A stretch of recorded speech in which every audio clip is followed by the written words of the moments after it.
Muito bem, Andrezão, a gente sempre guarda aquela musiquinha pro final, mas hoje a musiquinha tem que inaugurar o programa. Pois é.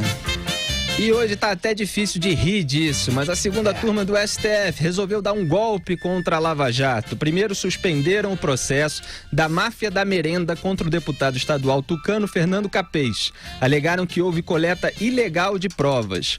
Essa votação terminou por 3-1. Edson Fachin foi derrotado e Celso de Mello estava ausente. Na sequência, confirmaram a decisão de Gilmar Mendes do mês passado de soltar Milton Lira. Serão imputadas ao lobista do PMDB medidas cautelares. Depois, a segunda turma decidiu libertar o ex-tesoureiro do PP, do Partido Progressista, João Cláudio Genu. O placar também ficou em 3-1. Teve mais. Gilmar Mendes, Dias Toffoli e Ricardo Lewandowski declararam como ilegal a busca e apreensão realizada em 2016 no apartamento funcional da senadora Gleisi Hoffmann. Eles anularam eventuais provas coletadas pela polícia ali. O placar, 3-1. Por fim, os ministros da segunda turma concederam liberdade provisória ao ex-ministro mensaleiro José Dirceu. Gilmar Mendes, Dias Toffoli e Ricardo Lewandowski entenderam que o petista não pode ficar preso enquanto aguarda o julgamento de seu recurso no STJ. Nesse caso, Fachin chegou a pedir vista após o voto do relator Toffoli, mas não foi ouvido. Os outros 3 ministros sugeriram dar a Dirceu um habeas corpus de ofício, já que o judiciário entra em recesso na próxima semana. Quer dizer, eles deram a liberdade para o Dirceu para ele não continuar preso durante o recesso, mesmo com pedido de vista de Fachin. E o Rui Falcão, ex-presidente do PT, foi ao Twitter celebrar a soltura do companheiro Dirceu. Aspas, depois do Zé, falta soltar Lula, Vacari e Delúbio. Fecho aspas aí para o Rui Falcão. Quem está vendo o programa pela internet está assistindo aí a arte com o rosto dele e a declaração dada no Twitter. E a Gleisi Hoffmann, claro, também comemorou nesse caso na tribuna do Senado. Vamos assistir, Andrezão. Eu subo a essa tribuna como Gleisi, ou melhor, senadora Gleisi, inocentada. É isso mesmo. Por uma sentença unânime da segunda turma do Supremo Tribunal Federal, eu e Paulo Bernardo fomos inocentados, por unanimidade, repito, dos crimes a nós imputados há 4 anos, de corrupção passiva e lavagem de dinheiro. Tá aí Gleisi Hoffmann se dizendo inocentada. Na verdade, ainda tem outro processo contra ela, mas ela está aproveitando a esteira da decisão da segunda turma que resolveu anistiá-la. E aí, Augusto Nunes? Olha, Felipe, hoje a segunda turma do Supremo resolveu deixar claro que a sala onde se reúnem os integrantes dessa turma foi transformada numa colossal, imensa porta de saída da cadeia para todos os delinquentes de estimação que possam existir de todos os partidos. O Gilmar Mendes, o Ricardo Lewandowski e o Dias Toffoli deixaram de ser juízes, eles se disfarçam de ministros do Supremo usando aquela toga para agirem como comparsas de bandido. É disso que se trata. A libertação de José Dirceu é uma afronta. Ele foi condenado a 29 anos e alguns meses aí de cadeia em segunda instância. O Supremo determinou que o condenado em segunda instância pode começar a cumprir a pena. Assim decidiram os juízes dessas instâncias e eles tiveram a disfarçatez de decidir soltar o bandido porque ele tem o direito de esperar o julgamento, um recurso encaminhado à terceira instância. Então é o seguinte, eles tratam realmente os brasileiros como um bando de otários que só ficam indignados quando a seleção vai mal na Copa do Mundo. É preciso mostrar a essa trinca que os idiotas são eles, estão no Supremo e que a paciência dos brasileiros honestos acabou.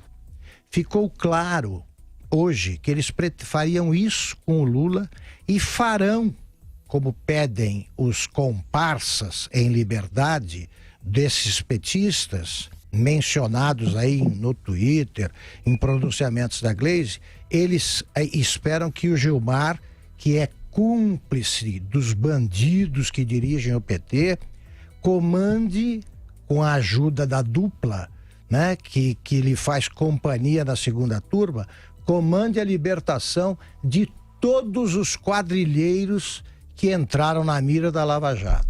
É disso que se trata. O resto é conversa fiada. Garantismo, defesa a liberdade sagrada do réu, tudo conversa mole, tudo conversa de quem não tem álibi, não tem explicação para os crimes que vem cometendo. A segunda turma do Supremo se transformou hoje definitivamente num caso de polícia. E aí, José Maria Trindade, o que você achou desse libera geral da segunda turma do STF? O ministro Edson Fachin é o relator da Lava Jato. Ele tem todos os dados e se aprofundou na avaliação desse processo e desses crimes.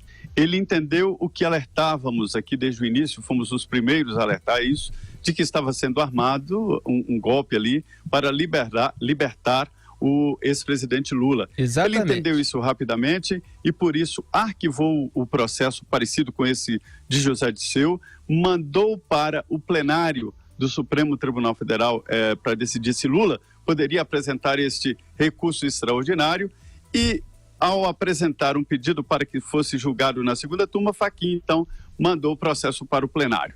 Isso evitou que a segunda turma soltasse hoje o ex-presidente Lula. Hoje, no Congresso Nacional, os petistas comemoraram e disseram que lá só lamentaram que estava sendo preparado para o ex-presidente Lula o que aconteceu com José Dirceu solto. Foi uma distribuição de presentes, né? O Genu também foi solto, a Gleisi Hoffmann.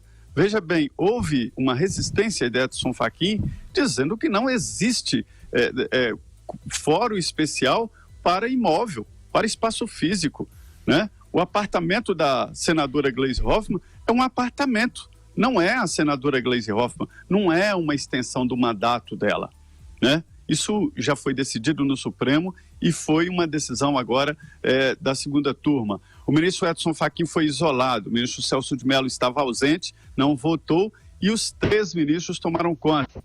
Dias Toffoli, Ricardo Lewandowski e Gilmar Mendes. E eles distribuíram bondades. A situação do ex-ministro José Dirceu agora é tranquila para ele. Ele dificilmente voltará a ser preso antes do julgamento final desse processo, porque não há como recorrer ao plenário. Só presidentes de poderes, segundo decisão do próprio Supremo, é que podem ser julgados no Supremo, que devem ser julgados no Supremo. Então, agora a situação do Lula não tem nada no horizonte que possa decidir pela liberdade dele, né? O Ministério Público tem 15 dias para apresentar um parecer sobre o julgamento de Lula. É um julgamento se ele pode apresentar um recurso extraordinário. E em seguida entra o recesso do Judiciário, né, do Supremo, e só lá em agosto é que o processo deve ficar pronto para a presidente marcar a data de julgamento. Ou seja, vai ficar mesmo para depois, ou seja, pode nem ser julgado ainda na presidência da ministra Carmen Lúcia. A segunda turma exagerou. Foi a última sessão da segunda turma no semestre. Já não tem mais, agora só a volta do recesso. Isso provocou uma surpresa aqui em Brasília. Segunda turma, Felipe, vai decidir coisas importantes, como, por exemplo, se a doação de campanha eleitoral entra num céu, independente da origem do recurso, se houver mesmo essa comprovação de doação, né? Agora, o que você tem, quer dizer, vou reiterar aí o que disse e sublinhar aí com constatações que são indesmentíveis. Você não tem mais 3 juízes na segunda turma. Você tem o Gilmar Mendes, ele é quem inaugurou e comanda a primeira usina de habeas corpus do planeta. O Lewandowski chegou ao Supremo porque ele é filho de uma mulher que era vizinha da Marisa Letícia, então primeira-dama. Só por isso. E o Dias Toffoli, ele mostrou que é uma alma subalterna, condenada à sabugice eterna e sempre estará a serviço do seu ex-chefe na Casa Civil e chefe para sempre, José Dirceu. Exatamente, Augusto Nunes e José Maria Trindade. Deixa eu só complementar algumas informações antes de eu comentar também, porque agora há pouco o Gilmar Mendes ainda pediu para votar sobre se aceita ou não denúncia contra o Ciro Nogueira, presidente do PP, Partido Progressista, apenas depois do recesso dos ministros. O placar parcial, portanto, quer dizer, Gilmar Mendes pediu vista. O placar parcial, portanto, é de 1, que é o Edson Fachin, pela aceitação da denúncia, a 1, Dias Toffoli pela rejeição. Então, tudo se encaminha aí para que o Ciro Nogueira também seja salvo pela segunda turma, porque esses votos são de acordo com o padrão. O Edson Fachin aceita a denúncia, o Dias Toffoli rejeita, o Gilmar Mendes pediu vista, quer dizer, o Ciro Nogueira ganhou ainda esse recesso para ficar mais tranquilo. Na volta, possivelmente, Gilmar Mendes e Ricardo Lewandowski poderão formar maioria junto com Dias Toffoli. Sobre o José Dirceu, é o seguinte: dias antes do decreto de prisão do Dirceu, o ex-ministro havia recorrido ao STF argumentando basicamente 2 pontos: que o STF autoriza a prisão em segundo grau, em segunda instância, né? Mas não a tornou obrigatória. A gente discutiu isso aqui ontem. E que a prisão violava a decisão da segunda turma, que livrou o ex-ministro de uma prisão preventiva em maio de 2017. Quer dizer, esses 2 argumentos mostram justamente a confusão que se faz entre prisão preventiva e execução provisória da pena, que é a execução da pena após condenação em segunda instância. A gente falou disso aqui ontem, porque esse trio libertador da segunda turma já tinha livrado o José Dirceu antes, quando ele estava em prisão preventiva. Só que agora o José Dirceu havia sido preso após condenação em segunda instância, que foi autorizada pelo STF. E a segunda turma voltou a soltá-lo porque está batendo de frente com a decisão do plenário, argumentando que a prisão precisa estar fundamentada, que não há definição, quer dizer, fazendo pressão para que a Carmen Lúcia, atual presidente da corte, volte a pautar a questão da prisão em segunda instância, se é para autorizar ou não a execução da pena. Então eles usam desses artifícios, eles pegam as brechas que foram deixadas por aquela decisão e tentam conseguir aquilo que eles querem, que é a reversão daquela decisão do STF de 2016 que autorizou, que permitiu a possibilidade da prisão após condenação em segunda instância. Muito bem, esse é o caso do José Dirceu. Agora eu quero falar do que o Zé Maria citou, porque o Edson Fachin decidiu encaminhar ao plenário o novo recurso da defesa do Lula. Só dar as informações complementares aqui, porque tudo isso está interligado. O agravo regimental pede que Fachin reconsidere sua decisão de julgar prejudicado o pedido de soltura do petista. Na última sexta, o ministro desmarcou o julgamento do recurso na segunda turma após decisão do TRF4. A gente comentou aqui na ocasião. Ele entendeu que não havia mais como julgar o pedido, uma vez que o TRF4 rejeitou enviá-lo ao Supremo. A Corte Regional sustenta que o caso não apresenta questões constitucionais e que, por isso, não deve ser submetido ao STF. Não há uma data para o julgamento do novo recurso de Lula, que precisa ser pautado pela presidente do Supremo, a ministra Carmen Lúcia. Além disso, o ministro Fachin abriu prazo de 15 dias para manifestação da PGR, a Procuradoria-Geral da República. A tendência, então, é que o pedido seja analisado apenas em agosto, na volta do recesso forense, que começa na próxima semana. Então, todo esse libera geral que a gente viu hoje foi uma vingancinha desse trio libertador da segunda turma contra o ministro relator da Lava Jato no STF, Edson Fachin, justamente por ter encaminhado um novo recurso da defesa de Lula ao plenário do Supremo, porque eles sabem que no plenário do Supremo a chance de libertar o Lula é muito maior. Então eles queriam se aproveitar da maioria circunstancial que eles formam na segunda turma para soltar o Lula ainda nessa semana, a ponto de o Lula assistir ao último jogo do Brasil na primeira fase da Copa do Mundo, amanhã contra a Sérvia. Esse programa tem alertado, falei aqui muitas vezes nos últimos dias, que a segunda turma não se deve confiar nela e ela poderia sim soltar o Lula. Muita gente fica falando na internet: para de falar do Lula, para de falar do STF, para de falar disso, daquilo, esquece, tá preso, acabou coisa nenhuma, porque tem articulação que está comprovada hoje pela reação vingativa, dura, desses ministros da segunda turma que estavam planejando, sim, soltar o Lula, e o Edson Fachin percebeu isso, felizmente, a tempo. Ele que havia remetido à segunda turma aquele pedido de liberdade do Lula, mas como não houve admissibilidade no TRF4, acabou cancelando o julgamento, que seria no dia 26, que é hoje, né, Augusto Nunes? Eu tô aqui me confundindo nas datas, mas é isso mesmo, hoje, que é a véspera do julgamento, o jogo com a Sérvia, como a gente disse várias vezes aí nos últimos dias. Então tá comprovado tudo aquilo que a gente alertou aqui nos últimos dias. A segunda turma é perigosa, sim, e planeja com a sua maioria circunstancial, que eu espero que mude a partir de setembro, porque o Dias Toffoli vai assumir a presidência do STF no lugar da Carmen Lúcia, e a Carmen Lúcia, a primeira a previsão é que ela seja deslocada para a segunda turma, ocupando o lugar do Toffoli. Aí poderá se formar eventuais maiorias com o Fachin, a Carmen Lúcia e o Celso de Mello contra a soltura de criminosos, porque por enquanto eles estão fazendo a festa, e eles fazem a festa logo antes do recesso. Não é a primeira vez. Lewandowski já tinha tomado umas decisões absurdas antes do último recesso. Eles soltam todo mundo e depois viajam, né, Augusto? Depois pegam aquele salário bom que eles recebem, pago pelo povo brasileiro trabalhador, e vão para Lisboa, como Gilmar Mendes, vão viajar. Protestos de brasileiros aí que interditam com fundadas razões o direito de ir e vir de quem concede esse direito a qualquer um, e a bandidos. Agora, esses gritos de alerta, é bom você ter frisado aí, foram esses gritos que ajudaram a impedir essa afronta maior, inverossímil, que eles planejavam, que resultaria na soltura do Lula. É isso aí, continue ouvindo os pingos nos is, Luiz Edson Fachin. Exatamente, que a gente alertou. Agora eu me pergunto, esses gritos não foram ouvidos pelo Celso de Mello? É hora de se ausentar da sessão? Foi ele que cunhou a expressão projeto criminoso de poder no julgamento do Mensalão.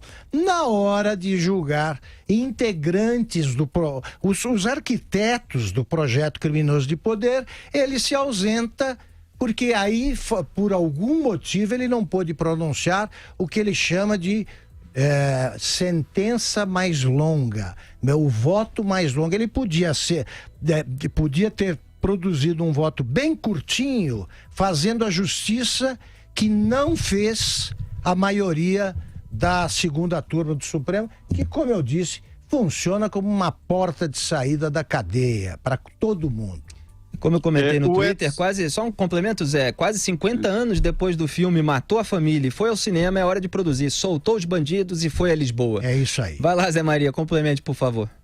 É uma espécie de O Expresso da Meia-Noite, né? Isso, que aquele filme onde esse nome era quando sai da cadeia, quando foge da cadeia. Olha, percebendo que estava em minoria e isolado nessa segunda turma, o ministro Edson Fachin, então, tirou o Lula e não teve como evitar esse caso de José Dirceu e os outros, né? Nesta última sessão. E aí, o que aconteceu? Ele protestou em plenário.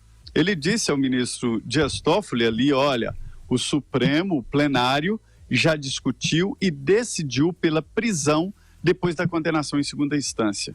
E ouviu do ministro Dias Toffoli que, na verdade, não era esse o argumento, mas o argumento é que José Dirceu está condenado a 30 anos e 9 meses de prisão.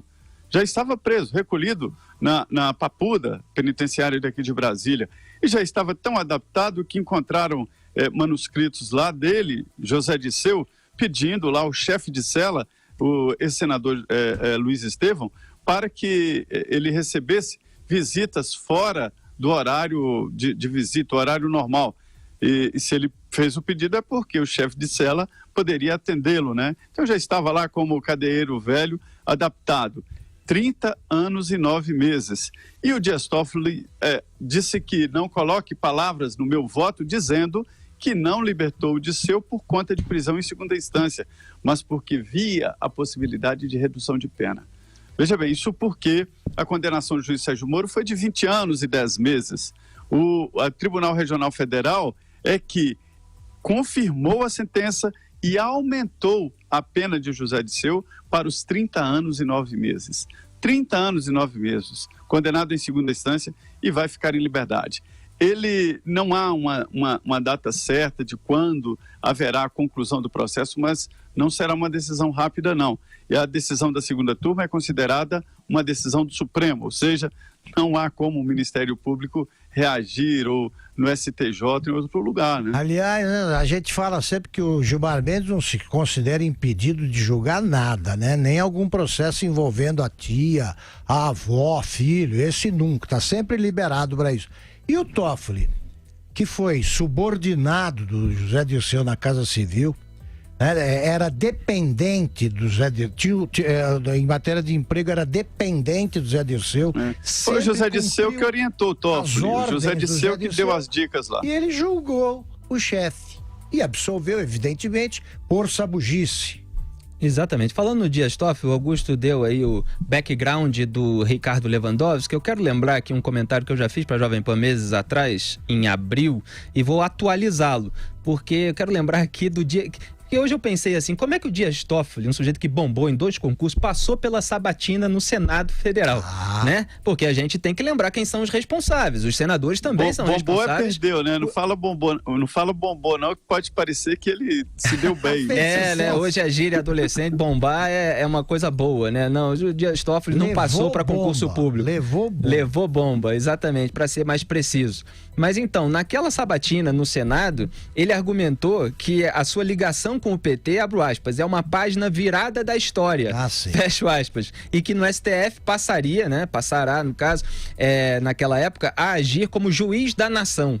Tá aí o juiz da nação, que favorece os petistas sempre que tem uma oportunidade. Em abril de 2005, ele ainda disse que, para quem achava que ele teria uma dívida com o PT por ter sido nomeado pelo Lula, que só um ignorante, um imbecil, um burro, um nécio para pensar dessa forma. Isso é o Dias Toffoli. Aí vem uma sequência de julgamentos que favorecem petistas, né? Em junho de 2016, o Toffoli mandou soltar o ex-ministro petista Paulo Bernardo, marido da Gleisi Hoffmann, que havia sido preso preventivamente na Operação Custo Brasil, para conceder o habeas corpus. Como eu comentei muito na ocasião, o Toffoli pulou 2 instâncias, o TRF e o STJ, sem nenhum constrangimento.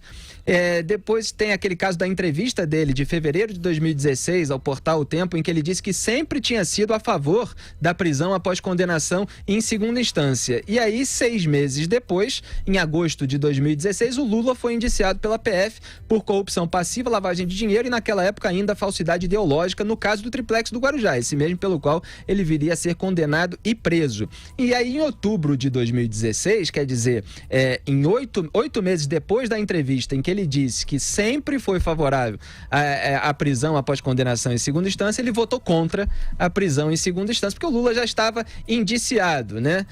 Foi isso que aconteceu entre ele dar essa entrevista e ele votar contrário à posição que ele mesmo havia adotado.